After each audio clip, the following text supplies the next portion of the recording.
اور میرے شیخ جو سفید ریش بزرگ تھے, جن کے چہرے پہ ایسی نورانیت جو دیکھتا کہتا ہے یار اللہ نے کیا نور دیا ان کے چہرے پر, تقوی اور اللہ کے خوف کا نور, اللہ کی محبت کا نور. اور جب بیان کرتے تھے اللہ کی محبت کا جب تذکرہ آتا نا تو ایسے حضرت کے جذبات بن جاتے تھے کہ بس جیسے وہ فرماتے تھے یہ, پھر وہ شعر پڑھتے تھے, کچھ نہ رستے کا پتہ ہم کو نہ منزل کی خبر, جا رہے ہیں جس طرف ہم کو لیے جاتا ہے دل. فرمایا اب میں موضوع بھول گیا ہوں, بس دل جدھر لے جائے گا اب تو میں وہیں جاؤں. محبت میں ایسی محبت ان کے دل میں تھی. لیکن دریا کے تیراک تھے, دریا کے ایسی تیراکی جانتے تھے کہ دریا میں مخالف سمت میں جو موجیں آ رہی ہیں نا, تیز رفتار دریا, اس میں سوئمنگ کرتے تھے. بہت مشکل ہے بات سمجھانا. اب ان کو کوئی سوئمنگ کرتے ہوئے دیکھ لیتا, وہ کہتا ہے یہ کیسے بزرگ ہیں یار. بزرگ, اٹ از کالڈ بزرگ. بزرگ کا یہ مطلب ہی نہیں ہے کہ چلاؤ تو چل نہیں سکے, 6 مرید دھکا دے کے چلا رہے ہیں اس کو. صحابہ تو ابے بھائی غزوہ احد میں جنگیں لڑی ہیں, وہ ٹریننگ کے بغیر اور ریاضت اور ایکسرسائز کے بغیر, اور یعنی ایکسرسائز سے میری مراد ایسی جسمانی مشقت کے بغیر یہ سب چیزیں ممکن ہیں. کھوپڑیاں اڑائی ہیں. خالد ابن ولید بزرگ تھے یا نہیں تھے؟ ایک دن میں صبح سے لے کے شام تک لڑے ہیں اور 9 لوہے کی تلواریں ان کے ہاتھ میں ٹوٹی ہیں. کیا انداز ہوگا بھائی. ان لوگوں کو آج کوئی دیکھ رہے تو وہ کہے گا یار یہ تو بزرگ معاذ اللہ ہے ہی نہیں. بزرگ کا تصور کیا ہے. میں تو خالد ابن ولید کا جب سنتا ہوں کہ یار لوہے کی تلوار تو میرے بھائی توڑنا آسان, ویسے بھی کوئی ذمہ لگاؤ نا کہ یار یہ صبح سے لے کے شام تک یہ تلوار ہم ایک بھی نہیں توڑ سکتے, پتھر مار کے نہیں توڑ سکتے. اتنی تلوار چلائی ہے انہوں نے صبح سے لے کے شام تک. رومیوں سے مقابلہ تھا. رومی انگریز, یہ انگریز انہی کی اولادوں میں ہیں, ان سے مقابلہ تھا. اور ایک دن میں کتنی تلواریں ٹوٹی ہیں؟ 9 تلواریں. وہ تلوار آپ اٹھا نہیں سکتے. کیا اسٹیمنا تھا بھائی, کیا بہادری تھی. اور اب دیکھو کیا ہو گیا ہے مسلمانوں کا حال. جو جتنا نیک ہوگا نا اتنا بڑا مکھنچو. گھر میں جو سب سے نیک ہوگا, معذرت کے ساتھ آپ لوگوں کے علاوہ کی بات کر رہا ہوں, سب سے زیادہ بیکار آج کل رپورٹیں آتی ہیں. سب ایسے نہیں ہوتے, سب ایسے نہیں ہوتے. سب سے زیادہ یونیورسٹی میں دیکھ لو, جتنا نیک ہے پڑھائی میں اتنا پیچھے. جو لبرل لوگ ہیں, جو بے دین لوگ ہیں, ان کے نمبر اچھے آ رہے ہیں. یہ چونکہ نیک آدمی ہے لہذا آگے بڑھتا ہی نہیں ہے یہ, کیونکہ اس نے ایک چیز سیکھی ہوئی ہے بھائی, نمبر تو اللہ کے حکم سے آئیں گے. اور اس کو پھر وظیفے بھی بتا دیتے ہیں لوگ کہ وہ فلاں وظیفہ پڑھ لو تو امتحان پاس ہو جائے. میں نے کئی لوگوں کو دیکھا ہے جنہوں نے وظیفوں کے چکر میں امتحان کا بیڑا ہی غرق کر دیا. جو ٹائم ان کو سبق یاد کرنے میں لگانا تھا وہ انہوں نے کہاں لگا دیا؟ وظیفے پڑھنے میں. ہمارے استاذ ایک بڑی قیمتی بات کرتے ہیں, موضوع چینج ہو رہا ہے بیان کا, لیکن خاندانی باتیں دماغ میں آتی ہیں. اسی وقت پارسل نہ ہو تو پھر بعد میں وہ پارسل کا مزہ نہیں آتا. برگر گرم گرم وہ پارسل کروا کے لے آؤ, کھا لو, اگلے دن کیا وہ مزہ ہے اس کے کھانے میں ہے بھائی.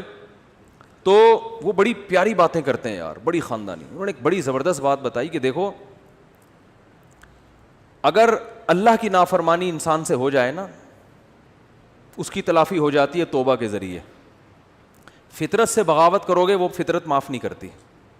فطرت نام اللہ ہی کا ہے, یعنی اللہ ہی نے فطرت بنائی ہے, لیکن اللہ نے فطرت کو ایسا بنایا ہے کہ اس کی بغاوت کرو گے میں معاف کروں گا. فطرت معاف بولتے کیوں نہیں بھائی؟ بہت خاندانی بات کر رہا ہوں, اللہ کرے کھوپڑی میں اتر جائے, اللہ کرے مجھے سمجھ میں آ جائے. سب سے پہلے تو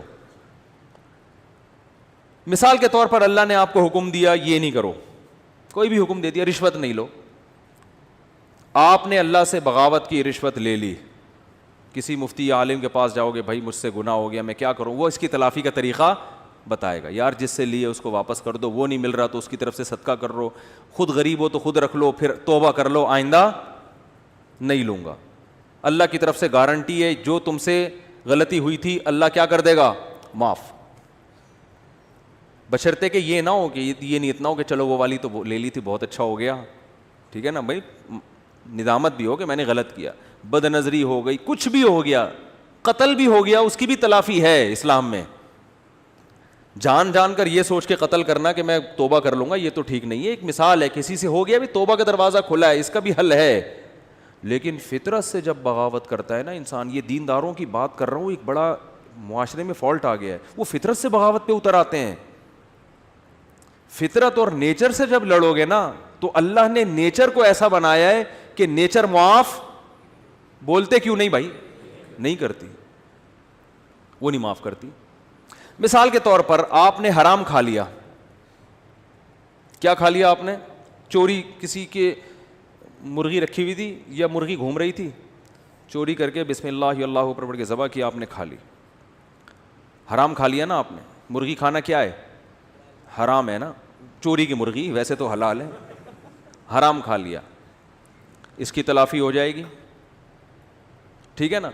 اللہ نہ کرے خنزیر کھا لیا کسی نے, اس کی تلافی ہو جائے گی, بھائی توبہ استغفار کرو, اب کھا لیا تو آئندہ نہ کھاؤ, گڑ گڑاؤ, جتنا بڑا گناہ ہوگا اتنا زیادہ گڑ گڑاؤ. لیکن آپ نے زہر پی لیا. یہ جو زہر آپ نے پیا ہے نا, اور پیا بھی جان کے نہیں ہے, آپ سمجھے کہ اس بوتل میں زمزم رکھا ہوا ہے, حالانکہ کیا رکھا ہوا تھا؟ زہر. پہلا گناہ جان کر کیا, توبہ سے تلافی ہوگی.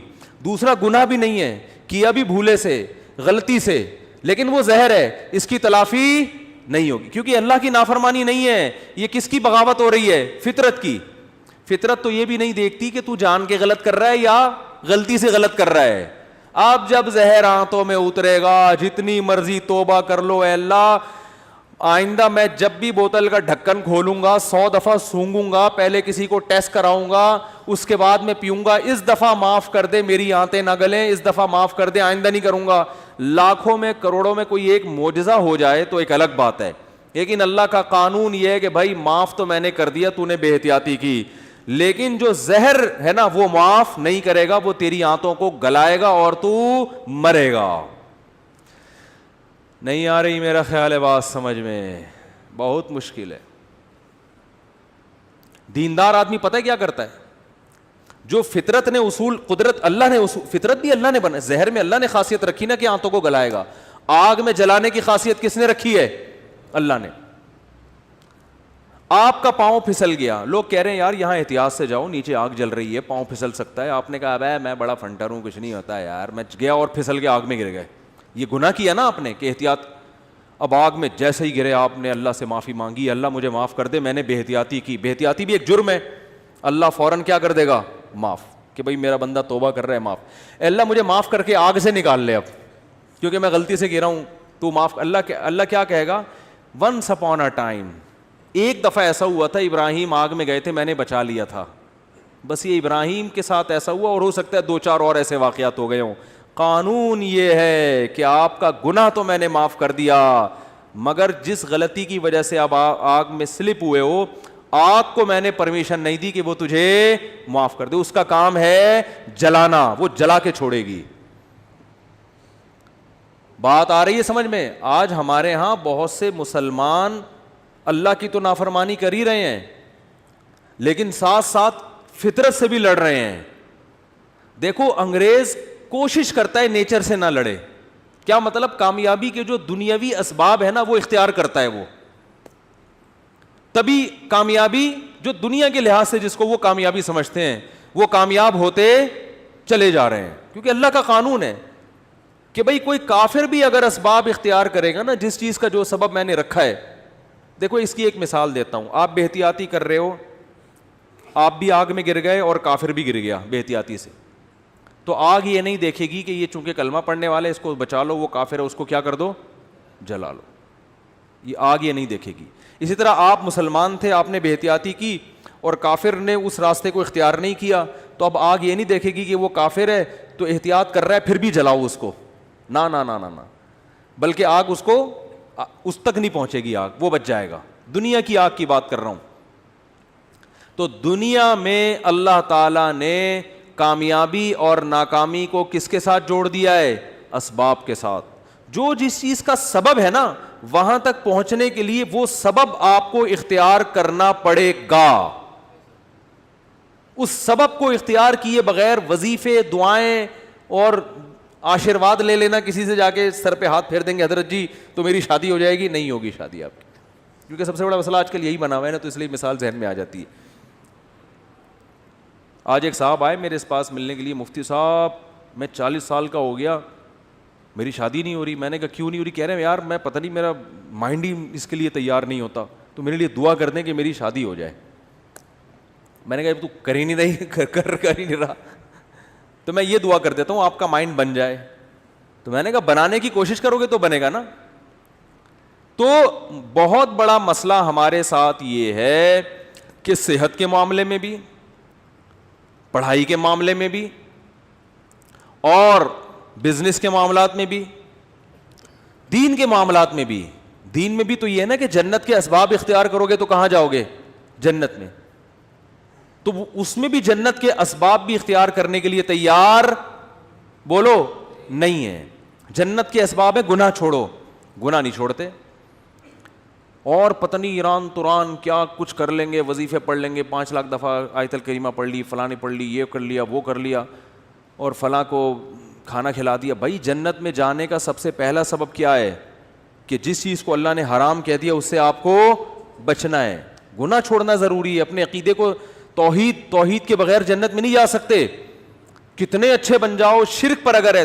دیکھو جیسے دنیا کا کے اسباب ہوتے ہیں نا, کہ جب تک محنت نہیں کرو گے, صحت کی کوشش نہیں کرو گے تو صحت بنتی نہیں ہے. یہ تھوڑی کہ اٹرم پٹرم جو مرضی کھاتے رہو اور آپ پھر بھی صحت مند, ایسا نہیں ہوتا. یہ جو لوگ کہتے ہیں نا فلاں سب کچھ کھا جاتا ہے پھر بھی ٹھیک ہے, ایسا نہیں ہے. ایک وقت اس کو بھی بریک لگانی پڑتی ہے, اس کو روکنا پڑتا ہے اپنے آپ کو. اور جو پھر بھی کچھ نہیں ہو رہا ہے اس کا مطلب ایک ہی دفعہ میں ہونے والا ہے, اس کو ایک ہی دفعہ میں پھٹ جائے گا بیٹھا بیٹھا. کیونکہ جو کچھ ہوتا رہے نا تو انسان پھر بھی تھوڑا سا احتیاط سے چلتا ہے. اس کا مطلب ایک ہی دفعہ میں اس کا کچھ ہونے والا ہے, ٹائٹ طریقے سے دھماکے کے ساتھ پھٹے گا. گرنیڈ ایک ہی دفعہ پھٹتا ہے اور کلاشن کوف سے گولیاں مسلسل چلتی رہتی ہیں, ٹھیک ہے نا. گرنیڈ کیا ہوتا ہے؟ ایک ہی دفعہ پھٹتا ہے, بس وہ دوبارہ چلنے کے قابل نہیں رہتا. تو آخرت میں جانے کا سبب بھی ہے, تو وہ سبب اختیار کیے بغیر ہم انگریز کو کہتے ہیں نا دنیا میں کامیاب ہے مگر آخرت میں نہیں ہے. کیوں نہیں بھائی؟ تم آخرت کا سبب اختیار کرتے ہی نہیں ہو. آخرت میں جانے کے اسباب کیا ہیں؟ عقیدہ توحید ہے, رسالت ہے, پھر جو اللہ نے جس کو حلال کیا اس کو حلال سمجھو, جس کو حرام کہا اس کو حرام سمجھو. پھر لوگ ہم سے لڑتے ہیں کہ یہ سائنسدان کیوں جنت میں نہیں جائیں گے, انہوں نے تو اتنے نیک کام کیے. او بھائی جنت میں جانے کے لیے تھوڑی کیے انہوں نے, دنیا کے لیے کیے ہیں. تو دنیا آج ان لوگوں کو بڑے اچھے القاب سے یاد رکھتی ہے, یار اس نے بلب ایجاد کیا. اب بلب کے رشتہ داروں کو گالیاں دینا الگ بات ہے, لیکن بلب بنانے والے کو گالیاں کوئی بھی نہیں دیتا. پاکستانی قوم بلب کے رشتہ داروں کو گالیاں دیتی ہے, لیکن بلب بنانے والے کو الحمدللہ گالیاں نہیں دیتی, اور دینا بھی نہیں چاہیے گالیاں. بھائی اس نے ہم پر احسان کیا, بلب بنایا, تو احسان کا بدلہ اس کو دنیا میں مل گیا. اس نے کون سا صدقہ جاریہ کے لیے آخرت کے لیے بنایا تھا؟ تو جو دنیا میں کر رہے ہیں دنیا کے لیے کر رہے ہیں, آخرت میں کوئی حصہ نہیں. اللہ نے بتا دیا تم نے آخرت کے لیے کیا ہی نہیں ہے, کیونکہ تمہارا تو آخرت پر ایمان ہی نہیں ہے. تو اس لیے بات خوب یاد رکھو, صحت کا مسئلہ ہو, گھر میں بچوں کی تربیت کا مسئلہ ہو, پیسے کمانے کا مسئلہ ہو, صحیح ہے نا, جب تک محنت نہیں کرو گے, قانون اللہ کا یہ ہے کہ ککھ بھی ہاتھ میں نہیں آئے گا.